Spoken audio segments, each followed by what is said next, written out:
Queridos, ele foi pregador itinerante durante 25 anos. Hoje Deus tem dado a ele a graça de pastorear interior de São Paulo. Eu gostaria que os irmãos recebessem aqui o pastor Jean Porto, trazendo a palavra de Deus, em nome de Jesus. Glória a Deus. Eu me lembro de um programa de TV já de madrugada, lembra? Cada um trazia uma palavra, e eu fui muito edificado algumas vezes, às vezes dormindo muito tarde, recebendo a palavra de Deus. Glória a Deus. Graça e paz, gente, bom dia. Alegria mais uma vez poder estar com vocês, uma honra poder desfrutar deste congresso, edificando famílias e receber também o privilégio de lhes ministrar a palavra do Senhor pela segunda vez. Quero agradecer ao pastor Luiz Carlos pelo carinho, sua querida esposa, pastora Adriana, todos vocês. Muito bom estar convosco, rever aqui pastor Alain, ser profundamente abençoado pela vida dele, uma ministração substancial, profunda. Tenho certeza que deveria já estar na métrica dele, mas fica aqui como incentivo, estímulo. Merece um livro, né, gente? Que mensagem maravilhosa. Deus abençoe, pastora Mari, prazer conhecer, alegria muito grande, tá? Os que trouxeram a Bíblia, eu quero ler dois textos convosco esta manhã. O primeiro texto está no livro dos Salmos, de número 89, e depois leremos Jeremias, capítulo 25. Estava pensando que eles ministrar, tinha certeza que falaríamos hoje sobre a mulher sírio-fenícia. Na verdade, eu não tinha certeza, eu tinha uma pretensão. Quase sempre quando vamos ministrar a palavra de Deus, eu não tenho essa certeza. E algumas vezes a certeza só aparece enquanto eu estou saudando o povo, falando com o povo, depois de ter apresentado um livro, alguma coisa assim. Aí, ouvindo o pastor Alain, eu falei, não vai dar para entrar nesse caminho, porque esgotou tudo, vou ter que pensar outra coisa agora. Falei, Jesus me ajuda. Aí o pastor Luiz Carlos ali no café, falando, vocês sabem que o homem de Deus, ele fala, Deus endossa, né? Vocês sabem disso, né? Eliseu falou para aparecer duas ursas lá e apareceu. Aí ele foi num bate-papo bem descontraído e muito pedagógico, comentando, fazendo considerações, e o Espírito Santo foi criando um entendimento, um insight para esse momento. Então vamos para Salmos de número 89 e também Jeremias capítulo 25. No Salmos 89 nós leremos apenas a parte A, 89 verso 20, que está escrito assim: achei a Davi meu servo. Jeremias capítulo 25, que interessante, o ano passado nós falamos sobre Davi, sobre desprezo. Jeremias capítulo 25, verso de número 9.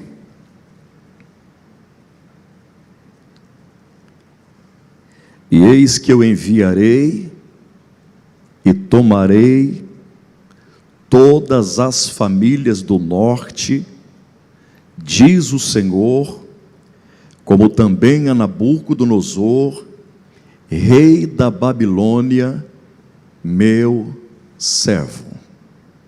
Até aqui, por favor. Nós acabamos de ler dois textos diferentes.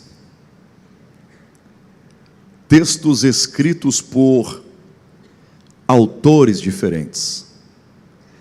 Textos inseridos em tempos, épocas e contextos bem diferentes. Mas ambos os textos, de maneira muito clara, nos mostra aqui Deus falando-nos com respeito a dois proeminentes e destacáveis reis. No Salmos 89 e 20, Deus está nos falando sobre o rei Davi. Jeremias capítulo 25, verso 9, Deus está nos falando sobre o rei Nabucodonosor. Olhando para esses textos lidos e para a história bíblica destes dois grandes monarcas, eu consigo encontrar muitas semelhanças, muitas similaridades. Dentre estas, rapidamente vou destacar 4 As 3 primeiras como ponderação, ponto de percepção, e a 4ª vamos estribar, escorar a reflexão esta manhã. Olhando para os textos e para a história bíblica destes monarcas, encontro muitas semelhanças. Primeira semelhança, a olhar para os textos, em ambos Deus está chamando esses reis de seus servos. Davi, meu servo. Nabucodonosor, meu servo. Pastor, olhando para o contexto imediato, significa dizer que quando Deus empresta a Nabucodonosor essa nomenclatura sagrada, ele aqui já havia se convertido a Deus? Não. Então, por que Deus está emprestando esta nomenclatura tão importante, chamando-o de seu servo? Apenas para que nas entrelinhas ele realce, ele leve-nos à percepção da seguinte contundência: ele é soberano. Deus usa quem quer, do jeito que quer, na hora que quer, e não tem que dar satisfação para ninguém. Só 2 reis pagãos Deus chamou de seus servos: Ciro, rei da Pérsia, e Nabucodonosor, rei da Babilônia. Segunda semelhança, esses 2 são os maiores reis de toda a história da humanidade. No sentido sacro, sagrado, religioso, nenhum outro rei foi maior que Davi. No sentido pagão, gentílico, no sentido histórico, secular, nenhum outro rei foi maior que Nabucodonosor. Nem Alexandre o Grande, nem Carlos o Magno, nem Napoleão Bonaparte. No sentido secular, Nabucodonosor foi o maior de todos os reis. E é extremamente sugestivo perceber a coerência que a Bíblia faculta a esses 2 grandes monarcas, dando-lhes um espaço altamente significativo para dissertar suas histórias, suas biografias. A coerência da Bíblia é algo tremendo. Até seria estranho falar que a Bíblia é incoerente. Mas, para esses 2 grandes reis, a Bíblia vai conceder, por exemplo, um espaço tão significativo para dissertar a história de Davi, que ela lhe concede, no Antigo Testamento, 66 capítulos para expressar a sua história. Nenhum outro personagem no Antigo Testamento recebe tantos capítulos assim. No Novo Testamento, que não é o fórum de Davi, não é o tempo, não é o contexto, não é o momento de Davi, ele é citado 59 vezes, pasmem, só Jesus é mais citado do que Davi no Novo Testamento. Em toda a Bíblia, Davi é citado mais do que 1000 vezes, segundo algumas versões, chega a 1005 vezes. Nenhum outro rei é tão citado quanto ele. Nabucodonosor é o único rei pagão, gentílico, secular que é mencionado pelos livros históricos, profetas maiores e profetas menores. Deus o chama de seus servos.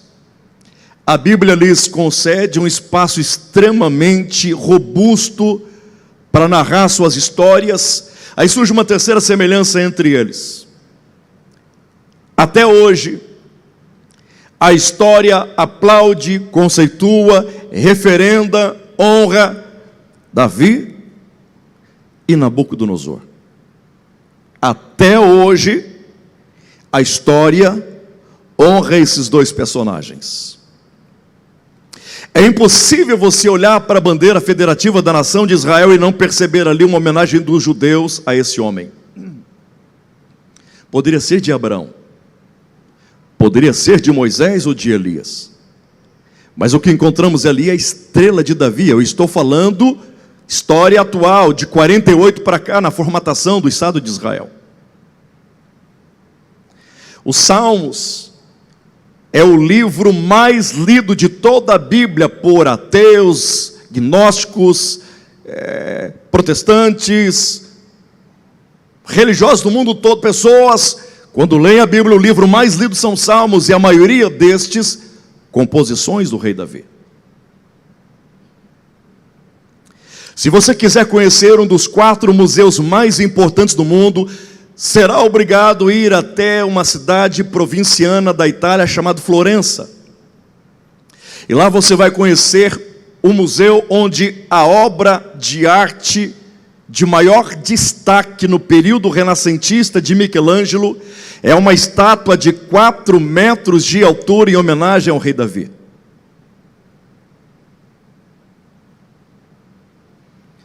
Quando a gente assiste algum jogo de futebol, um esporte, alguma coisa, e o narrador, o comentarista tem uma percepção de um time fraco e um time forte, este não se utiliza da Liga da Justiça, da Marvel, de qualquer conceito da mitologia grega, um panteão romano, mas ele se estriba em falar: será que hoje o Davizinho vence Golias? A história atual aplaude, celebra, conceitua, honra muito Davi. A história atual também celebra muito Nabucodonosor, hoje. Claro, né? História atual. É impossível pensarmos neste rei e não lembrarmos de uma das 7 maravilhas do mundo antigo, que são os jardins suspensos da Babilônia. Uma das 7 maravilhas do mundo antigo, aplaudida hoje. Nabucodonosor foi o primeiro rei na história a ter esse vigor, essa impetuosidade, essa engenharia de transformar navios de carga em navios de guerra. Tanto que a antiga União Soviética, a atual Rússia, tem como um dos seus principais patronos da sua marinha naval Nabucodonosor na história. Deus os chama de seus servos, a Bíblia fala muito sobre eles, a história secular até hoje os aplaude. Agora surge uma quarta semelhança, e como lhes disse no início, e é sobre esta similaridade que eu quero escorar a nossa reflexão. Qualquer pessoa que vier a conhecer a história de Davi na Bíblia vai ser obrigado a constatar que Davi é aquele moço, aquele adolescente que um dia saiu do pasto e chegou ao trono. Qualquer pessoa que vier a ler a história de Nabucodonosor na Bíblia vai perceber que Nabucodonosor é aquele rei que um dia saiu do trono e foi parar no pasto. Que interessante. Davi é a pessoa que sai do pasto e chega ao trono. Nabucodonosor sai do trono e foi parar no pasto. Se você quiser acompanhar qual foi o percurso que fez Davi sair do pasto e chegar até o trono, é só você ler na Bíblia primeiro o livro do profeta Samuel, capítulo 16, até o segundo livro do profeta Samuel, capítulo 5. Você vai perceber nestes capítulos a ascensão, a subida, a promoção de Davi do pasto para o trono. Se você quiser acompanhar a bancarrota, o declive, a queda, a descida de Nabucodonosor do trono para o pasto, é só você ler Daniel capítulo 4, versos 28 a 33. Eu preciso de maneira obrigatória, de maneira aguda, recapitular essa informação que eu acabei de lhes trazer, porque ela vai descortinar um cenário altamente profético e prático com relação à nossa vida cristã. Eu acabei de lhes dizer que se você quiser acompanhar Davi saindo do pasto e chegar até o trono, seremos obrigados a lermos o livro do profeta Samuel, capítulo 16, primeiro livro, irmos até o segundo livro, no capítulo 5. Imagine isso, gente. Para Davi sair do pasto e chegar ao trono, leia capítulo 16, 17, 18, 19, 20, 21, 22, 23, 24, 25, 26, 27, 28, 29, 30, 31. Ele acabou de entrar no segundo livro. Aí aparece o capítulo 1, 2, 3, 4, 5, chegou no trono. E para perceber Nabucodonosor saindo do trono e indo parar no pasto, é só ler Daniel capítulo 4, verso 28, 29, 30, 31, 32, 33. Significa dizer que para Davi sair do pasto e chegar ao trono, demorou e demorou muito. Mas para Nabucodonosor sair do trono e vir parar no pasto foi num instante. Estou tentando lhes dizer que para subir sempre é mais difícil. Para descer qualquer santo ajuda.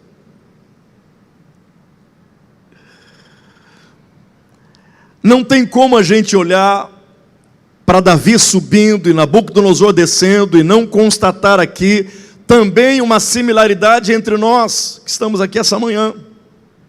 Não tem como não lhes dizer que toda a nossa vida, toda a nossa existência sempre estará inserida, marcada, pautada por esses dois grupos, o grupo dos que estão no pasto e o grupo dos que estão no trono. Toda a nossa vida sempre estará inserida nessa realidade de pasto e trono, de trono e pasto. Sempre viveremos obrigatoriamente esse pendularismo, essa oscilação, essa gangorra existencial, esse movimento cíclico de pasto e trono, trono e pasto, pasto e trono, trono e... Sempre. É possível que no passado você tenha conhecido alguém que vivia no pasto. E hoje, graças a Deus, quando você olha para ele, percebe que ele está no trono. Mas o oposto também é verdadeiro. É possível que no passado você conheceu alguém que estava no topo, no ápice, no trono. E quando o contempla, infelizmente, percebe que ele está na lona, ele está no pasto. Se porventura eu estou ministrando aqui essa manhã para alguém que está experimentando essa realidade do pasto, se eu estou pregando para alguém essa manhã que está passando por essa academia de Jeová, onde através de muitas provas ele está tentando elasticizar a tua musculatura, lhe dando tessitura, resiliência, ânimo, obstinação, determinação. Se eu estou pregando para alguém que está no pasto, a palavra profética de Deus para a sua vida é esta: creia, não desista, não retroceda. Se Deus te fez uma promessa que você vai chegar no trono, isso vai se cumprir para a glória do Senhor. Pastor, e qual é a palavra profética para alguém que porventura esteja vivendo no trono? Faça de tudo para não voltar para o pasto. Aquele que pensa estar no trono, cuide para que não caia. Quem está entendendo diz amém. Se eu estou tentando traçar um quadro histórico linear da ascensão de Davi do pasto ao trono e da queda de Nabucodonosor do trono para o pasto, de alguma forma, ainda que imaginária, vou usar as palavras aqui do pastor Alain, potência imaginativa. Isso é coisa de psicanalista, é forte. Vamos usar a nossa potência imaginária. Se eu mostro Davi através desses textos subindo, e mostro Nabucodonosor através de 5 versículos descendo, se estou lhes descortinando a ascensão de Davi através de 21 capítulos, e também lhes mostrando o declive de Nabucodonosor através de 5 versículos, deixa eu abrir parênteses aqui, diga para alguém perto de você: o que Deus tem para você, o que Deus tem para a sua vida, não será processado através de versículos, mas será necessário capítulos. Gente, vocês estão aqui, ó, a potência imaginativa. Davi está subindo. Saiu lá de baixo, está subindo. O que a gente usa para subir? Escada. E Nabucodonosor está descendo. Na verdade foi assim, né? Mas vamos lá, descendo. Davi subindo. E Nabucodonosor descendo. Através da potência imaginativa, nós estamos diante aqui da escada rolante da graça de Deus, onde os gomos da escada que sobem também são os gomos da escada que descem. Os gomos que elevam Davi são os gomos que rebaixam Nabucodonosor. Se nós estamos diante dessa escada rolante da graça de Deus, eu preciso aqui lhes fundamentar 2 verdades. A primeira: é esquisito, é estranho, com todo respeito, você subir a escada rolante assim. Pode fazer. Mas não é para isso que serve a escada rolante. A escada rolante serve para... Não entendi, pastor? Estou tentando lhes dizer que tem muita gente em nosso meio tentando sair do pasto e chegar ao trono fazendo a obra de Deus. E infelizmente essas pessoas que estão tentando deixar o pasto, chegar ao trono fazendo apenas a obra de Deus, continuam no pasto. Porque para sair do pasto e chegar ao trono, o importante não é fazer a obra de Deus, o importante é Deus, é deixar Deus fazer a obra. Estou tentando lhes dizer a segunda verdade: na escada rolante da graça de Deus, você não sobe os degraus, não precisa de esforço humano, você não manipula o processo, você não força a ascensão, você só obedece a palavra de Deus, espera o tempo de Deus, e a própria escada vai te levantar, te elevar, te destacar, te exaltar, e você vai chegar onde Deus quer. Só quem entendeu aplauda o nome do Senhor. Ele merece honra, glória e louvor. É interessante como entranhavelmente, de forma intrínseca, de forma interligada, profunda, entrelaçada, o pasto e o trono marcam a nossa existência. Isso é tão visceral, isso é tão profundo, que quando uma pessoa está no hospital, com a sua caixa torácica desnudada, com o seu peito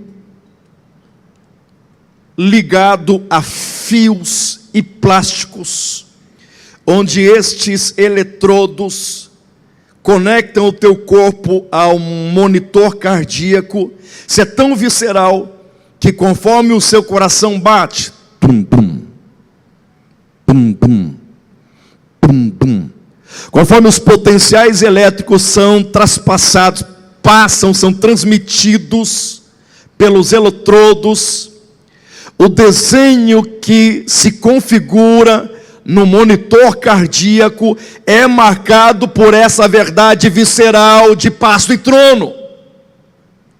Coração bateu, pum, pum, pum, pum, vida, coração está batendo, pum, pum, está batendo, vida. Olha o desenho gráfico que aparece ali, tracinho embaixo e tracinho em cima, pum, pum, pum, pum, para marcar que a nossa vida é feita de pasto e trono. Pasto, trono, trono, pasto, pasto, trono, trono, pasto. Isso é vida.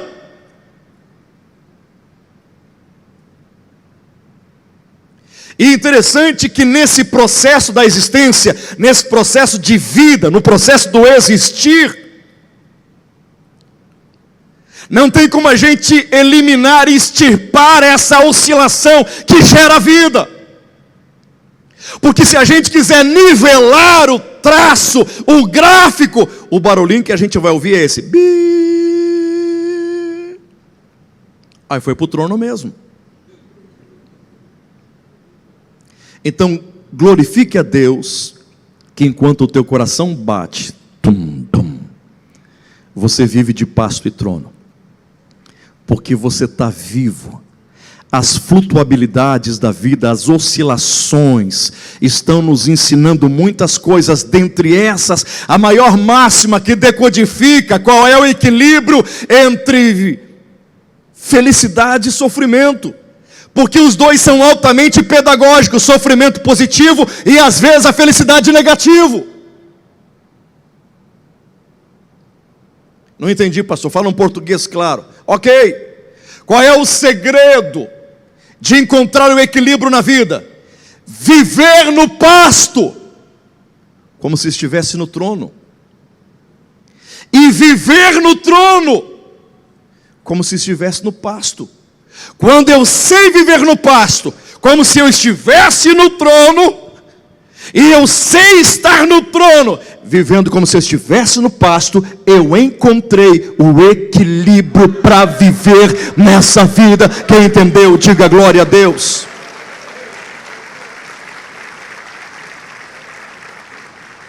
Então, de maneira prática, vamos ver aqui quais são os degraus que Davi usou para sair do pasto e chegar ao trono.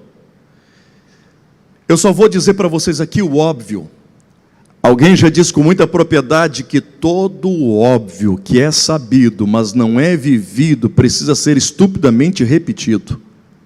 Só vou repetir para você o que você já sabe, mas eu tenho que repetir, até para a gente poder viver. O primeiro degrau que Davi usa para sair do passo e chegar ao trono: humildade. Pastor, isso eu sei, de cor e salteado eu sei, só que você também sabe que parece que isso não combina muito hoje com o nosso gospel. Encontrar essa palavra no nosso meio hoje é como quase que encontrar uma agulha no palheiro. Literalmente, nunca fez tanto sentido para nós um conto literário infantil, e eu estou me referindo a Cinderela, como o que nós vivemos hoje. Como está difícil valorizarmos com os olhos humanos a tal Cinderela da humildade. Porque os nossos olhos não ficam encantados com o simples. As nossas motivações, elas estão inclinadas para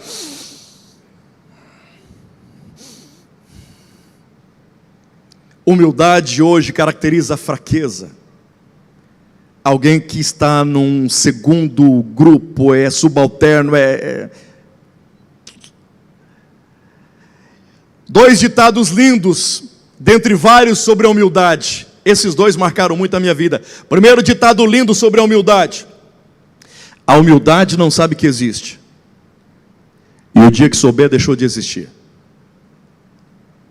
Segundo lindo ditado sobre a humildade: o orgulho teve o poder de transformar anjos em demônios, mas a humildade tem o poder de transformar homens em anjos. Ninguém chega ao trono sem humildade. A humildade precede a honra. Deus resiste o soberbo, mas Ele dá graça ao humilde. Humilhai-vos, pois, debaixo da potente mão de Deus, para que a seu tempo Ele, com a escada rolante, vos exalte. A tempo dEle, no processo dEle, no ritmo, na cadência dEle.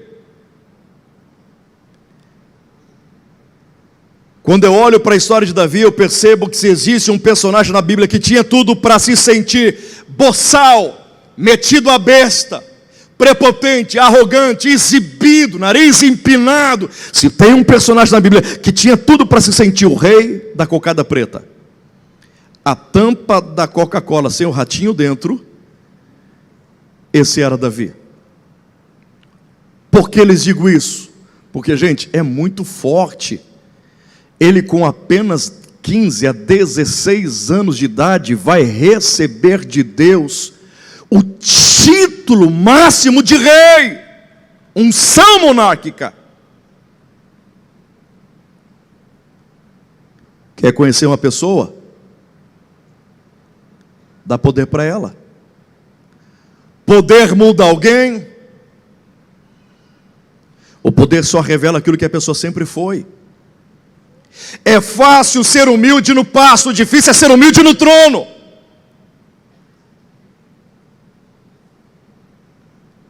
Davi tinha tudo para se sentir uma pessoa entojada, repugnante, porque todo soberbo, arrogante, prepotente, assim tanto que quando a Bíblia diz que Deus resiste ao soberbo, o que a Bíblia está tentando nos levar a entender é que quando Deus olha para um orgulhoso, Ele se lembra do diabo.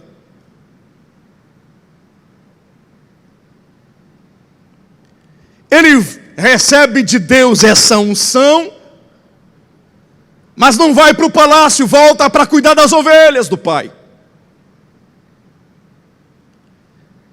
Ele vence urso e leão. Você tem ideia o que é isso, gente? Eu queria ver esses lutadores de UFC, Bellator, Strike Force, One. Eu queria ver esses camaradas dentro de um octógono, de uma arena, de um ringue, enfrentando um leão, um urso. Porque quando eles vencem uns aos outros, quando eles vencem o oponente, eles saem dali todos marrentos, né? Davi vence o urso e leão, e você não vê ele fazendo propaganda disso. Você não vê ele se vangloriando. Você não vê ele expondo os bíceps, os tríceps, o trapézio, o circo inteiro. Você não vê ele entregando para ninguém um cartãozinho dizendo: se você quiser aprender jiu-jitsu, fala com o man aqui que eu ensino. Ele toca a sua harpa e demônio, espírito maligno sai de Saul. E não é apenas porque ele tinha técnica, não é apenas porque ele tinha habilidade musical, mas porque havia unção do Espírito Santo sobre a sua vida. Ao tocar a harpa, o demônio saía da vida de Saul, e ele não fica aparecendo para ninguém, dizendo: olha, quer aprender música? Fala com o maestro da Filarmônica aqui de Belém, que eu ensino. Ele vence um camarada que todos chamam de gigante. Davi nunca chamou Golias de gigante, porque para Davi só tinha um gigante, Deus, o resto era tudo anão. Ele vence Golias, se transforma em genro do rei, amigo do príncipe Jonatas. Por causa disso, a sua casa e descendência nunca mais pagará imposto em Israel. E com todos esses predicados, com todas essas honrarias, Davi nunca mudou. E como disse o pastor Luiz Carlos agora há pouco, sobre alguns congressos para nós pastores, onde recebemos crachás, e ao invés de colocar nosso nome, a gente coloca o nome bem grande, assim, ó, pastor, e bem pequenininho, Jean. Davi nunca mudou. E tem pessoas que é só receber um DR, um PH, alguma coisinha assim, já fica bobo, sonso, tonto. A primeira palavra que sai da boca dele é: você sabe com quem você está falando? Eu não sei. Mas para quem gosta de reconhecimento, só existe um lugar para isso, e você sabe onde que é. O IML. Segundo degrau que Davi usa para sair do passo e chegar ao trono. Gente, estou pregando coisas óbvias, mas isso edifica a família. Se não existe humildade na família, não existe família. A família nasce quando Deus tira Eva da costela de Adão. Isso, por aqui dá para a gente falar tanta coisa que caracteriza o que é a humildade. A humildade é uma junção de humor e umidade. Alegria, humor e quebrantamento ou sensibilidade. Isso é humildade. Segundo grau, ele era servo. Abraham Lincoln, no seu discurso mais memorável no Capitólio, deixou registrado nos anais da história o seguinte: quem não vive para servir, não serve para viver, porque quem não serve, não serve. É interessante que tudo que Deus criou, e o homem que Deus fez, criou e fez tudo com o único propósito: servir, compartilhar, repartir, partilhar, doar, conceder, dar, ajudar, sempre servindo. E o oposto também é verdadeiro. Quando a criação, ela não se subalterna a esse desígnio, a esse propósito de Deus de servir, Deus rechaça, Deus repudia, Deus mata, Deus anula, envergonha. Se você for à Terra Santa, por exemplo, você vai conhecer 2 lugares lá que nós chamamos de mares e não são mares: Galileia, Tiberíades, Quinerete, Quineronte. Mar não é um lago de água doce, não é um mar. O Morto não é um mar, é um lago de água muito salgada. Falando sobre morto, mar morto, por que é morto? É morto porque ele recebe água do Jordão, recebe água do lago da Galileia e não deságua, não compartilha, só recebe. E tudo que recebe e não compartilha, não dá e não doa, para Deus é algo morto. Por isso Jesus não é que ele amaldiçoa a figueira. Por isso que Jesus simplesmente dá à figueira o seu estado real. A figueira tinha folhas, a figueira tinha flores, e talvez por causa disso atraiu Jesus na expectativa de encontrar nela o principal fruto, porque o principal na vida cristã não é a folha, não é a flor, não é o designer, não é o layout. Não é o externo, o evangelho é in, não é out. O evangelho é dentro.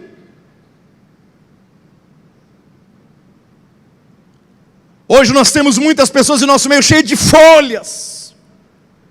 Para mascarar o pecado, Adão e Eva se utilizou de folhas, que passa por um processo etimológico no hebraico de cosmos, que vem de cosméticos.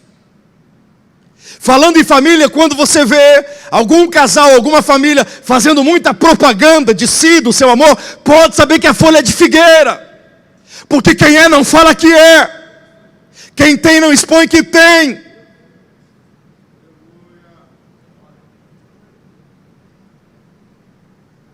Cuidado com os sorrisos muito bonitos, cheios de, parece manequins. É?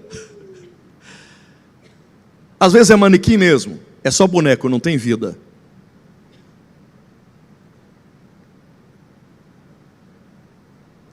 A parábola dos talentos, para um tanto, para outro tanto e para o último um. O primeiro granjeia, serve, reparte, compartilha, doa, cumpre o propósito. O segundo a mesma coisa.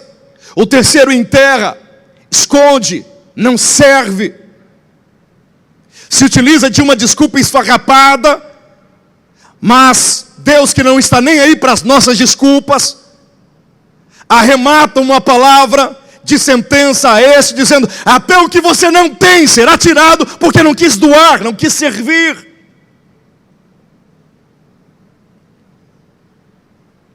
Escute isso, por favor. Quais são os dois maiores títulos que nós temos de Deus aqui na terra? O primeiro título é o título de filhos. Quem aceita Cristo como Senhor e Salvador passa a ser filho de Deus. Esse é um lindo, maravilhoso título. O segundo lindo, maravilhoso título é você sair da escala hierárquica de filho e se tornar amigo de Deus. Somos amigos. Os dois maiores títulos. Agora escute. Estes são os dois maiores títulos para a terra. Eu não vou entrar aqui em vertente teológica, se vamos ficar no céu, vamos voltar para a terra. Eu quero aplicar apenas o que tenho que aplicar. Para o céu, nenhum desses títulos é o mais importante. O céu respeita o protocolo do céu. O céu não respeita o protocolo da terra. O que respeita o protocolo da terra é a terra. O que respeita o protocolo do céu é o céu. Por isso que a gente tem que trazer para a terra o protocolo do céu. Porque nós somos cidadãos dos céus. Estou dizendo que vamos morar nos céus. Quem entendeu, diga amém. Pastor, eu só não estou entendendo o que o senhor está dizendo. Estou dizendo para você que na terra nós somos celebrados por sermos filhos e percebidos como amigos no mundo espiritual. O que tem importância não é ser filho e nem ser amigo, tanto que o próprio Jesus, diante dos portões celestiais, vai dizer: servo bom e fiel, entra para o gozo. Por que não chamou de filho? Por que não chamou de amigo? Pastor, um texto só não consubstancia uma coxa doutrinária e teológica tão forte como essa para aplicar ao nosso coração. Eu poderia usar a Bíblia toda, mas eu vou terminar apenas no capítulo 22 do Apocalipse, quando já estamos falando de Nova Jerusalém, cidade santa. No verso número 3, não diz que ali estarão os filhos com Cristo e nem os amigos com Cristo, mas os seus servos reinarão com Ele para sempre. Porque o mais importante não é o título de filho e amigo, mas para o céu é de sermos servos, porque quem vive nos céus e veio à terra, não veio para ser servido, mas veio para servir, porque maior é o que serve.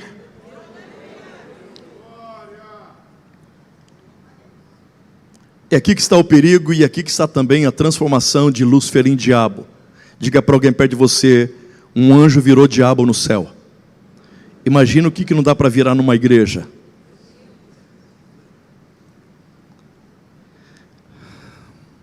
E como é que ele se transformou em diabo? Porque não quis, mas quis ser visto. Então nós estamos aqui divididos em duas esferas: os que querem servir, os que querem ser visto. Ezequiel no capítulo 28, fazendo uma tipologia sobre Lúcifer, também não vou entrar aqui no espectro teológico, se refere a ele, se refere a um rei, não quero entrar nisso, eu quero simplesmente pegar o adereço da tipologia, e com isso todos nós convergimos numa ideia só. Que o seu interior se encheu de comércio. O que levou um anjo a virar capeta, capiroto, bicho ruim, diabo, satanás, satã, foi porque o seu interior, onde havia devoção, sublimidade, vontade de adorar, de manifestar a Deus a glória, a honra, reverência, agora se transforma num ninho de comércio. E comércio tem a ver com compra ou venda. Quando a gente compra algo, o intuito é o benefício. Quando vendemos algo, o intuito é o benefício. Comércio tem a ver com lucro. Comércio tem a ver com benefício. Não entendi, pastor Jean. Um anjo se transformou diabo no céu, porque ele quis saber, entender como é que ele ia se beneficiar daquele lugar. O que ele iria lucrar é o que vem acontecendo em nosso meio, com pessoas que não querem servir, eles querem títulos, eles querem divisas, eles querem pompa, ostentação, porque a pergunta, a motivação visceral na alma é essa: o que eu vou ganhar aqui? Qual é o benefício que eu vou ter aqui? É por isso que dentro das nossas casas e famílias a gente tem dificuldade até de arrumar uma cama. Porque quem não arruma cama não está preparado para servir. Está mandando uma mensagem que prefere ser servido. A gente ganha tempo. Cadê Davi? Servindo as ovelhas do pai. Cadê Davi? Servindo o pai. Cadê Davi? Servindo o comandante da tropa. Cadê Davi? Servindo os irmãos. Cadê Davi? Servindo com o relatório dos irmãos para o pai. Cadê Davi? Servindo no palácio. Cadê Davi? Servindo Saul. Cadê Davi? Servindo agora como um guerreiro. Cadê Davi? Servindo, lutando contra Golias. Cadê Davi? Servindo como rei em Hebron. Desculpa, primeiro na caverna de Adulão e outras cavernas. Cadê Davi? Servindo como rei em Hebron. Cadê Davi? Servindo como rei em Israel. Cadê Davi? Independente da nossa perspectiva teológica, no milênio, a tenda de Davi será restaurada. Alguns seríssimos teólogos conjecturam que Davi será como se fosse um primeiro-ministro do Cristo entre as nações. Ou seja, até no milênio, Davi vai servir. Quem entendeu, diga amém. Eu vou deixar o terceiro degrau de lado, ok? Ou dou uma pincelada bem rapidinho, tá bom. O terceiro degrau que Davi usou para sair do pasto e chegar ao trono. Ele tratava todos com amor, respeito e dignidade. Se essa palavra, amor, respeito e dignidade, numa família não existe família. Amor, respeito e dignidade. Ele tratava ovelhas, ele tratava animais com amor, respeito e dignidade. Ele tratava o pai que se esqueceu dele quando o profeta foi na casa. Ele tratou o pai com respeito, com amor e dignidade. Quando Saul perguntou: quem é você, menino, após ter vencido Golias, com a cabeça dele na mão, ele disse: eu sou filho do teu servo Jessé. Meu pai se esqueceu de mim, mas eu não vou deixar de cumprir em honrar meu pai.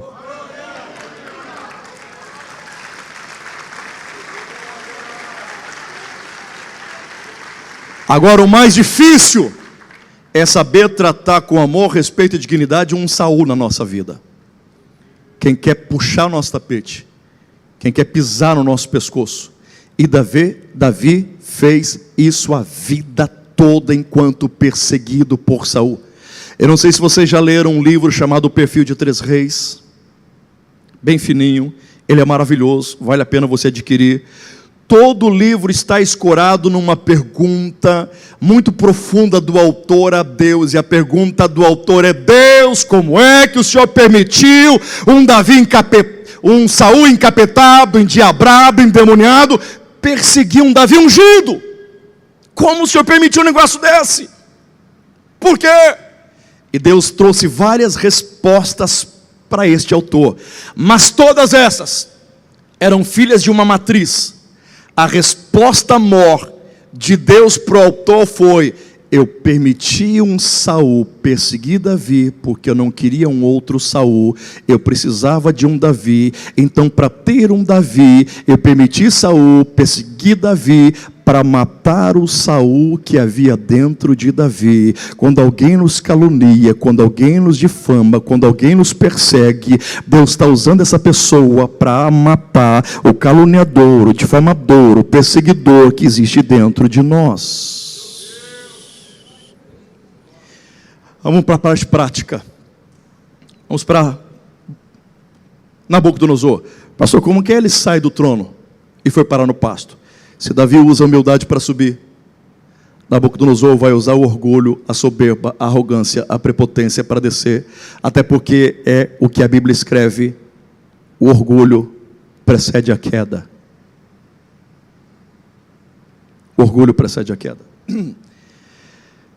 Daniel diz que Nabucodonosor estava passeando pelo terraço do palácio real. Guarde essa expressão. Olha o caminho da queda. Estava passeando pelo terraço do palácio real, quando ele para olhar para toda aquela engenharia, magnificência dos jardins suspensos que ele construiu. Aí da sua boca sai autoexaltação, autoglorificação, autoendeusamento, autoculto. Enquanto ele está se autoglorificando, Deus do céu está dizendo: ok, sem problema, é mais um Zé Mané falando dele mesmo, sem problema. E Nabucodonosor fala o seguinte sobre as obras que ele construiu: não é esta, olha o sentimento megalomaníaco aqui, não é esta grande Babilônia que eu edifiquei? Até aqui Deus releva. As próximas palavras de Nabucodonosor, ele vai pisar num terreno muito perigoso. Ele diz: não é esta grande Babilônia que eu edifiquei, vírgula, para meu reino, poder e glória. Meu, pronome possessivo, meu reino, meu poder, minha. Quando Deus ouve isso, Deus diz: o quê? Teu reino, teu poder, tua glória? Deus não divide a glória com ninguém. Jesus nos ensinou na oração do Pai Nosso: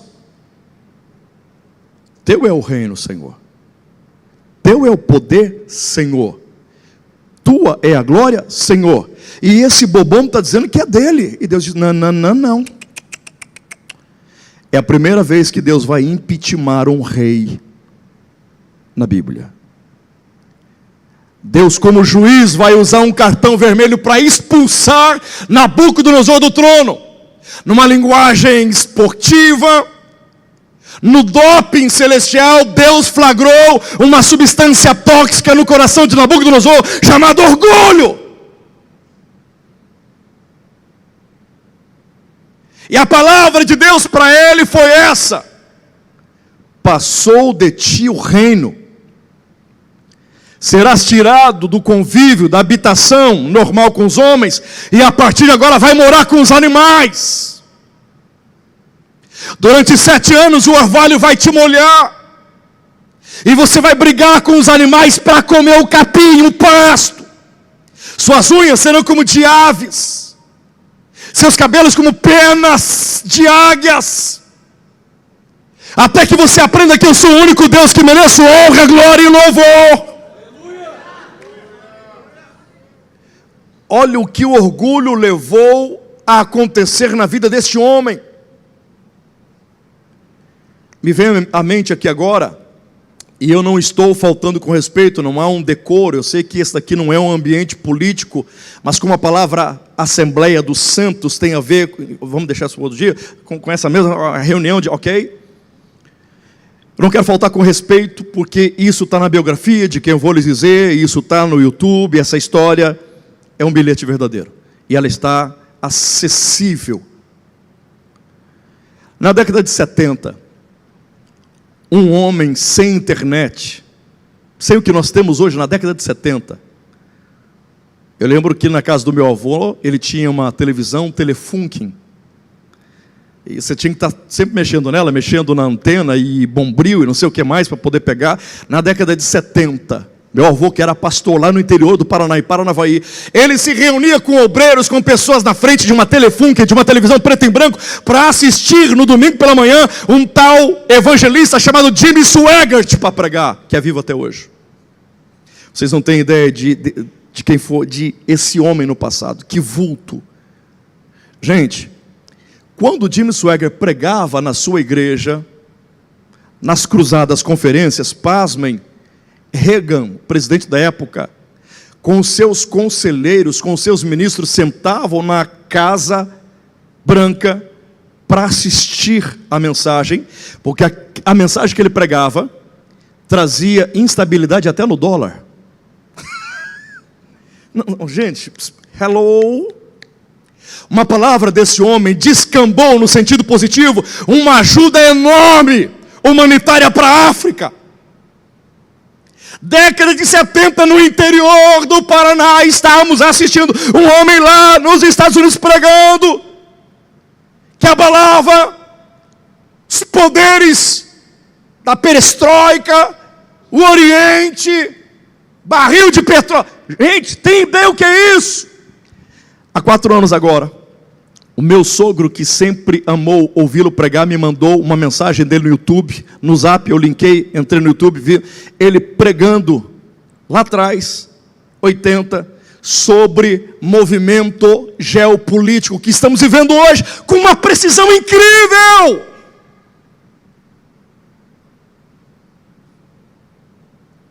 Esse homem um dia foi pregar no estádio monumental de Nunes, na Argentina.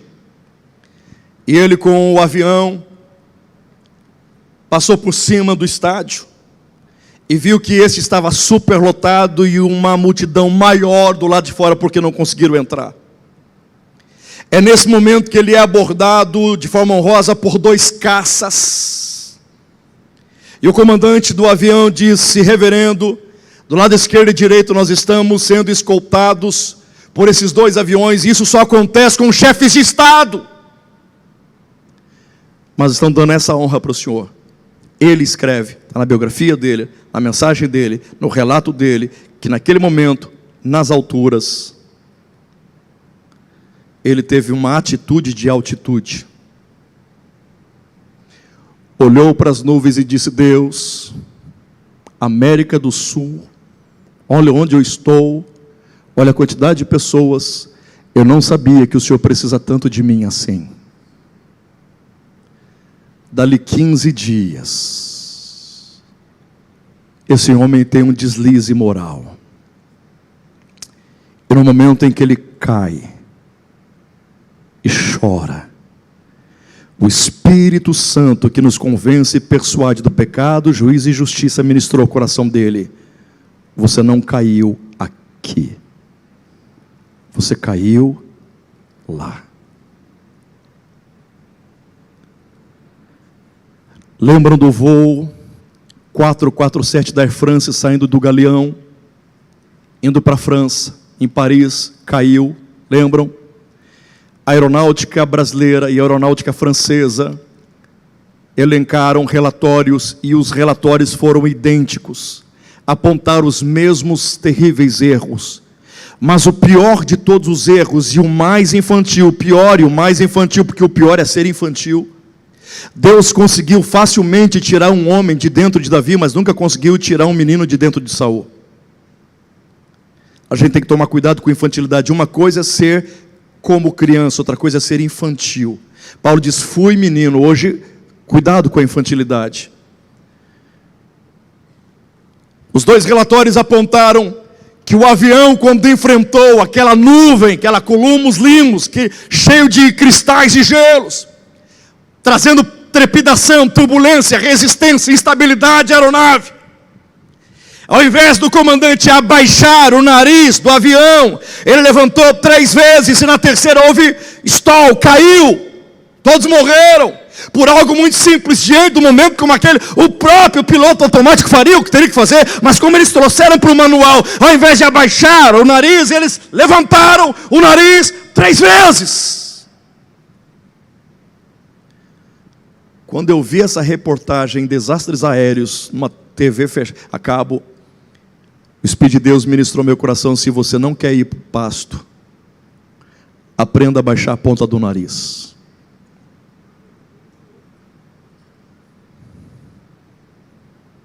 Quem está entendendo, diga amém. Orgulho. Nabucodonosor nunca serviu ninguém Pastor Luiz, só num palácio, Nabucodonosor tinha 35 mil servos num palácio. São os historiadores que falam, isso é o registro histórico. Nunca serviu, sempre foi, nunca tratou ninguém com amor, respeito. Se Davi trata animais como pessoas, defendendo-os contra urso e leão, Nabucodonosor vai tratar Daniel e os 3 hebreus como animais, mandando dar a ração do dia para eles comerem. O que a gente planta, a gente colhe. Deus fez Nabucodonosor comer o pasto. Eu gostaria de terminar essa história assim. Davi sai do pasto e chega ao trono. Nabucodonosor sai do trono e foi parar no pasto. Mas é impossível terminar desta forma, porque a Bíblia vai nos revelar uma tremenda reviravolta na vida desses 2 grandes monarcas. Diga para alguém perto de você, cuidado com as reviravoltas da vida. Davi, que chegou ao trono, agora vai deixar o trono e vai voltar para o pasto. E Nabucodonosor, que foi para o pasto, agora vai deixar o pasto e vai voltar para o trono. Pastor, como é que Davi, que estava no trono, volta para o pasto? Da mesma forma que Nabucodonosor estava no trono e volta para o pasto. Segundo o livro do profeta Samuel, capítulo 11, era primavera, tempo dos reis saírem à guerra. E Davi, ao invés de ir à guerra, não foi, preferiu ficar e descansar, porque ele subentendeu que a sua fama, o seu poder, a sua grandiosidade, tudo aquilo que Deus estava fazendo na sua vida, estava extrapolando os gráficos, que os inimigos já se sentiam derrotados, só de saber que Davi estaria na guerra, na batalha. Então ele entendeu, eu não preciso ir para subjugar e derrotar os inimigos. Deixa eles pensarem que eu fui, eu não vou, o que vai é minha fama, deixa a minha fama ir, deixa o meu nome ir, eu fico. Como é triste quando nós percebemos em cima dos púlpitos hoje, pessoas cantando e pregando, e olhamos para estes e percebemos que não sai mais nada de Deus, só existe a fama, só existe o nome, mas a unção não. Davi, ele fica no palácio, e diz o texto que ele está passeando pelo terraço,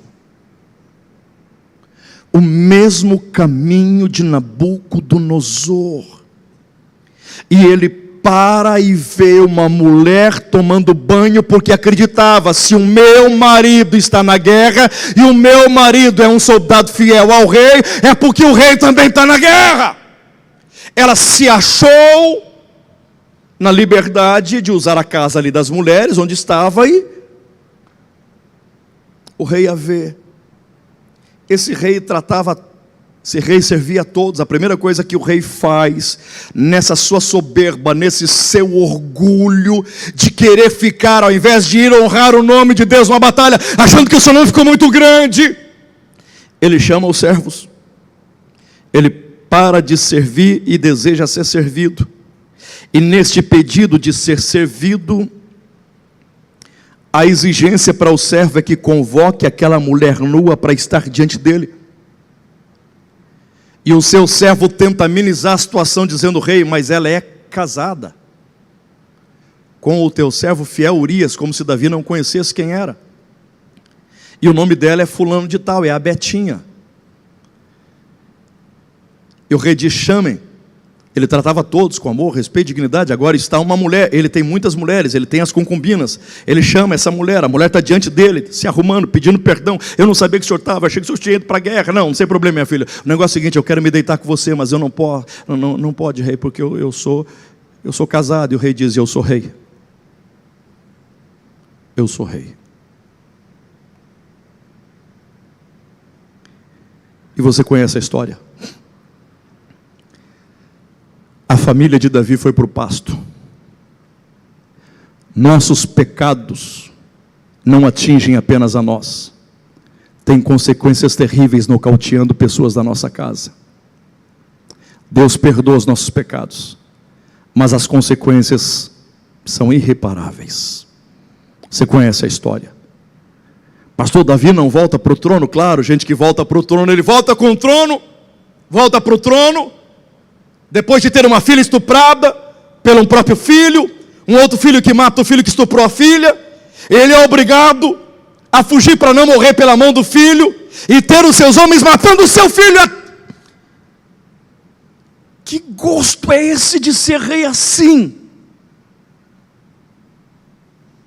O que adianta ser citado 66 vezes no Antigo Testamento, 59 vezes no Novo, mais de 1000 vezes na Bíblia toda, com esse histórico? E Nabucodonosor, pastor, como que ele sai do pasto e volta para o trono? Depois de 7 anos. Eu creio, essa é uma conjectura minha, que Nabucodonosor fez uma coisa que ele nunca tinha feito antes, uma coisa muito simples. E é na simplicidade que a grandeza de Deus se aproxima, nos atinge, Eu creio que Nabucodonosor, quando voltou-lhe o entendimento, voltou-lhe o juízo, pela teologia, o que aconteceu com Nabucodonosor é chamado de insânia zoantrópica. Pela psicologia tem um outro nome. Eu esqueço agora, mas eu sei que tem um outro nome. Uma coisa é a palavra zoantrópica ligada a animais. Outra coisa é o que tem a ver com insanidade. Você imagina, ele não virou apenas um animal, ele virou um animal doido. Isso é muito forte. Voltou o entendimento. E ele que sempre olhava de cima para baixo, agora a primeira coisa que ele faz é essa daqui. E ele reconhece que existe um Deus, que é merecedor de honra, de glória, de louvor. E diante deste Deus ele começa a entender que ele não é nada, e a sua reputação não é nada, e os seus títulos não são nada, o seu trono não é nada, o seu cetro não é nada, os jardins suspensos não são nada, mas que Deus é tudo. Ele sem Deus é exatamente aquilo que ele estava fazendo no pasto. E é nesse momento de auto-percepção e adoração a Deus que os seus súditos vieram, reconduziram ele ao trono, e a sua grandeza foi acrescentada. Gente, duas histórias poderosamente violentas. Davi sai do pasto, chega ao trono. Nabucodonosor sai do trono, vai para o pasto, e depois houve uma reviravolta de Davi do trono para o pasto, e Nabucodonosor agora do pasto voltando para o trono. Isso é a Bíblia. Eu quero terminar apenas com essa pergunta: se esses são os dois maiores reis de toda a história da humanidade, qual destes dois reis tem condições de nos ensinar hoje a sair do pasto e chegar ao trono? Qual desses dois reis? Quem aqui tem predicado? Quem aqui tem moral, tem know-how? Quem aqui tem gabarito? Quem aqui tem condições, Davi ou Nabucodonosor, de nos ensinar a sair do pasto e chegar ao trono? Os dois têm condições de nos ensinar a sair do pasto e chegar ao trono, porque ambos saíram do pasto e chegaram ao trono. Agora a questão não é chegar. Aqui vem a palavra edificando. A questão é permanecer. A questão não é construir. A questão é edificar. Edificar. Fundamentos, pilares, alicerce. Ambos chegaram, mas não permaneceram, tiveram interrupção, caíram, voltaram para o pasto. Pastor, se esses dois maiores reis de toda a história da humanidade, e os dois maiores reis de toda a Bíblia no sentido sacro e gentílico, pagão, não têm condições de nos ensinar a sair do pasto, chegar e ficar, então qual é o outro rei, pastor, que tem condições de nos ensinar a sair, a chegar e a ficar? Só existe um. Aquele que não precisava ter deixado o trono, mas deixou, veio até o pasto, saiu do pasto, andou pelo pasto, pregou no pasto, e do pasto voltou para o trono, e ao voltar para o trono lá está, e estará por toda a eternidade. E ele está dizendo: se você quiser sair do pasto e chegar ao trono, aprenda comigo, porque você vai aprender a permanecer muito mais do que chegar. Como é que eu vou aprender com Jesus a sair do pasto e chegar ao trono? Bem rápido. No Monte das Oliveiras, quando Jesus está sendo assunto aos céus, quando ele está ascendendo, quando ele está subindo, ele está ensinando implicitamente e explicitamente aos discípulos como é que sai do pasto, chega ao trono e fica. Pedro, Tiago, João, Bartolomeu, Filipe, Natanael, os demais estão vendo ele deixando o pasto, deixando o pasto, deixando o pasto, deixando o pasto, deixando o pasto, deixando o pasto, deixando o pasto. Foi oculto por uma nuvem, está no trono. Jesus está ensinando os discípulos e eles estão absorvendo, aprendendo que ele estava subindo sem pisar em ninguém.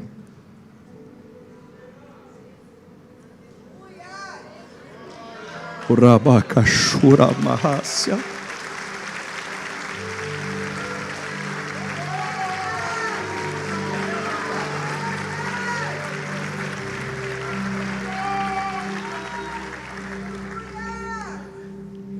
Os discípulos estão aprendendo, em segundo lugar,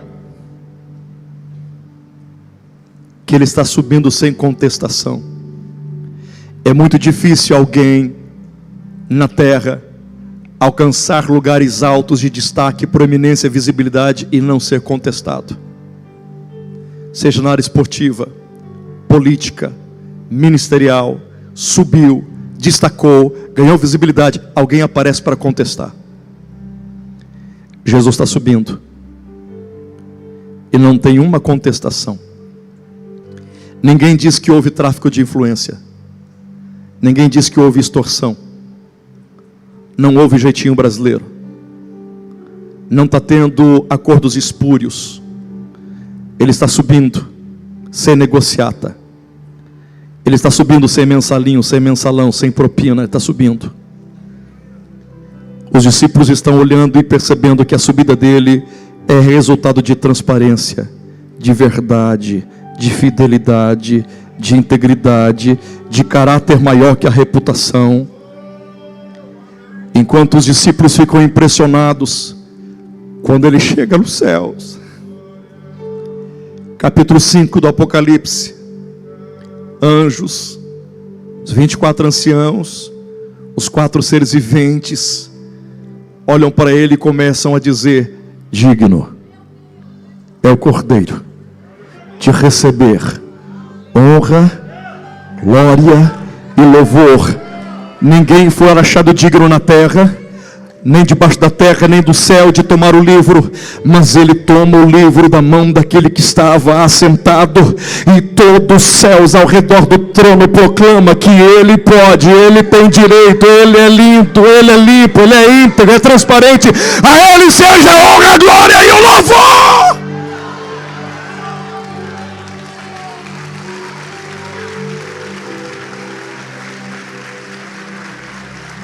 Esteja em pé, por favor. Ele sobe, mas não se esqueceu de quem ajudou a subir. Ele está subindo, mas diz: não se turbe o vosso coração. Eu só estou indo preparar lugar.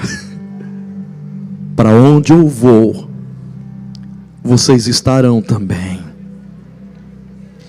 Quando Deus te projetar, te promover, te destacar, não se esqueça de quem te ajudou, de quem caminhou com você, de quem foi junto, quem chorou.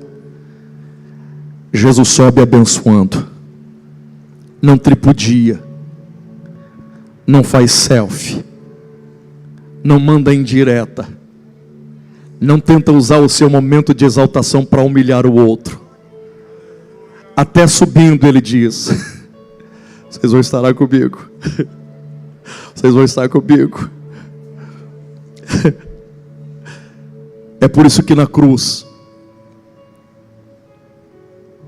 aceitando todo o vitupério, ignomínio, opróbrio, é por isso que ele, predizendo de maneira perfeita, nos mínimos detalhes, como seria a sua morte, é por isso que ele deixando os discípulos a entender que ele veio para morrer.